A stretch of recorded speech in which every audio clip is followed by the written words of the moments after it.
Jakina da bizi itxaropena 80 urtetik gorakoa dugula, eta denok egunen baten helduko garela adin horretara. Baita zu zeu ere. Behar bada urruti ikusiko duzu momentua, baina heltzen denean, nolako herria egotea nahiko zenuke.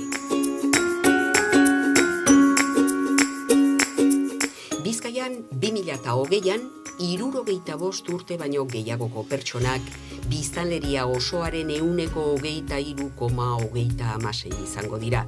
Lekiton jada, 7.364 lekitarretatik 1.810 65 urte baino gehiago dute.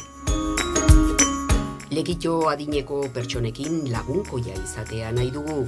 Adin guztietarako izango baita onuragarri, denontzat beraz. Horretarako zure iritzia garrantzitsua da. Berdin da zein adin daukazun. Taldeetan antolatuta, otsailaren 22an eta martxoaren 15ean, 6etatik 7 Barandiaran aretoan, herriaren eta herritarren beharrak aztertuko ditugu. Zatoz, eman izena udaletxean. Izan zaitez lekitoren eraldaketaren parte.